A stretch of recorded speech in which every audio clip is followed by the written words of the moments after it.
So both of these, which I'm going to show you, are women which exist. Well, sorry, one of them apparently isn't a woman, but it is a woman. Exist in video game spheres, right? What the one on the left? Jesus Christ! Is they them freeze? And is this meant to be? Who is this? That's Luna Snow. Oh, it's Luna Snow. Okay, Luna Snow. From the new Marvel Rivals game. Yep. So we both of these exist in video games. Yeah. This is the cel-shaded Marvel Rivals type of look vibe. And this is a legitimate skin that you could get for the they, them Mrs. Freeze. Ms. Freeze. Them Freeze. Are we sure that's a miss? Yeah, I was just about to say, like, are we positive? Now, yeah. One of these was heralded by the far left. Could you guess which one? It's the one that probably won't be around much longer, and that's the one on the left. Ironically, this one, yeah. Dude, Right. You're good. I can't believe you got that. But yes, this will be around until January when it will be fucking discontinued, because that's when the game's being no longer supported. Because it's going because the game lost millions, tens of millions, and possibly hundreds of millions of dollars. So, what is the difference between this and what we just saw with the emote? They're both optional aesthetics. They're both choices. You don't have to have your they them freeze dressed in this. So this is a choice for you. So why is one acceptable and the other one not acceptable? Well, in the eyes of the let's be fair. In the eyes of the people who are denouncing the emoji from the first defendant, first descendant, excuse me. The first descendant. Yeah. But look, there's folks that I think are just completely missing like what's taking place here, right? Like, if I look at virtually any video game for that matter, right, especially ones that have been wildly successful that have had semi-attractive, which is all of the ones that have females in them for the most part have been, semi-attractive females. But I was thinking about this the other day, and like as I saw the debates and disputes happening, right? And I'm looking at, okay, so you have that what they call the male gaze, right? And this is what GAZE, not male gaze, like as in like homosexual men. I'm talking about urinal liquors. If you're into that type of shit, your business. I'm just saying, if you're in a man's toilet and you're licking pipe, if that's the type of stuff that you're into, whatever.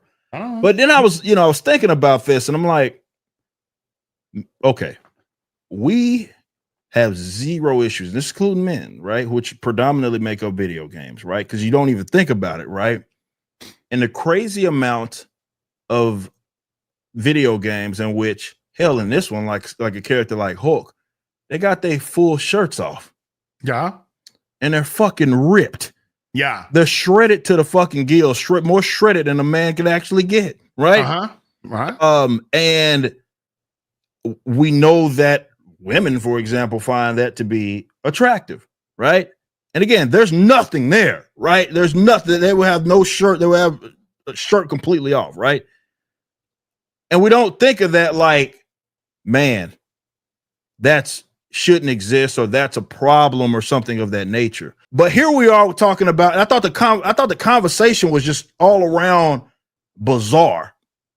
Right when it popped up, I was like, "What exactly?" Almost as shredded as me since damn bad. Like, what exactly are we? Is the actual complaint? And I had some difficulty finding out about it. And maybe again, it goes to some folks just completely missing the context of what's taking place. The reality is this: like, gamers are going to favor the attractive looking characters over whatever the fuck that is on the left side of this. And it's going to be like that every day of the week, right? And that's, if you have an issue with that, you have an issue with the actual industry. You have probably an issue with dudes just in general, and that's going to be a you problem. But as far as attractive females wearing whatever the fuck that they're wearing in a video game, like something like that. That's pretty tame for what we've seen in video games, especially if you grew up in like the play. Like some of these, this is tame as fuck. Yeah, that's pretty tame. That's fucking pretty tame. So you can see the cursor. This is tame as fuck. I love this outfit, by the way. Legitimately, I'm not even being facetious. I actually love this outfit, right? Because there's nothing I think that describes these people better than sticking all of these fucking symbols on a fucking villain. Well, you got to remember what was that? What was that on? We covered it in the train station. What did that shit say about the villains or Gotham or what? Gotham welcomes something gay or something gay, like something like that. So they're into that type of stuff. Yeah, because Gotham's known for its inclusion and diversity. Yeah, exactly. Right. And obviously, as you can see on the left, they're very diverse and very inclusive of that type of shit. But yeah, man, I don't personally see an issue. Let me say this. I see the debate that's happening as just a bizarre one because I legitimately try to understand. And yes, I do understand that there can be a line that people feel like is crossed and they're like entering into a more pornographic phase. And they're like, I don't want any part of that. And that's not what I'm interested in playing. But that's, to be fair, not what the First Descendant is at all. Right. And I think, again, a lot of that maybe has to do with some of the context being completely missed there. And if you understand the context, if that's something that you're not into, whatever. I do think that maybe the mistake it would be to kind of demonize folks that are into that type of stuff, because there is a difference. There for sure is a difference. Heterosexuality. Yeah. Thanks for watching. Be sure to head over to Rippaverse.com to check out our comic book company. We have books, plenty of merchandise, and even some glorious animations from Rippaverse Studios.